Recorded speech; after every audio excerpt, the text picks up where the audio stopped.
সিলেটের এই মসজিদের ভেতর কিন্তু হাঁটু থেকে কোমর সমান পর্যন্ত পানি উঠেছে, যার কারণে আজকে এই মসজিদটিতে মুসল্লিরা নামাজ আদায় করতে পারেনি। আপনারা দেখছেন মসজিদটির নিচতলায় কি পরিমাণ পানি, দেখেন।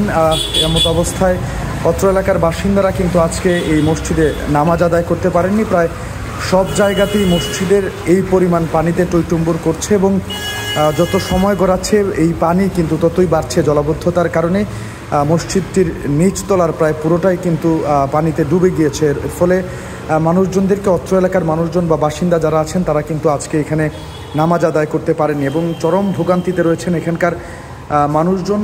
পুরো মসজিদের নিচতলায় কিন্তু পানিতে ডুবে গিয়েছে এবং জিনিসপত্র আমরা দেখছি ভেসে ভেসে বেড়াচ্ছে এবং এই পানি কিন্তু অত্যন্ত নোংরা পানি। ড্রেন থেকে অত্যন্ত দুর্গন্ধযুক্ত পানি এই মসজিদে উঠেছে এবং প্রায় সব জায়গাতেই কিন্তু পানি নিমজ্জিত রয়েছে মসজিদের। এতে করে এই এলাকার মানুষরা আজকে এখানে নামাজ আদায় করতে পারেনি এবং এই বৃষ্টি যদি না থামে তাহলে কিন্তু তারা এই বৃষ্টির পানি ক্রমশই কিন্তু বৃষ্টির সাথে পাল্লা দিয়ে এই জলাবদ্ধতা বাড়ছে অত্র এলাকার মানুষের দুর্ভোগ। এটি সিলেটের ভারতখোলা এলাকার একটি মসজিদ, যে মসজিদে কিন্তু এই পরিমাণ পানি আপনারা দেখছেন নিচতলাতে মসজিদের।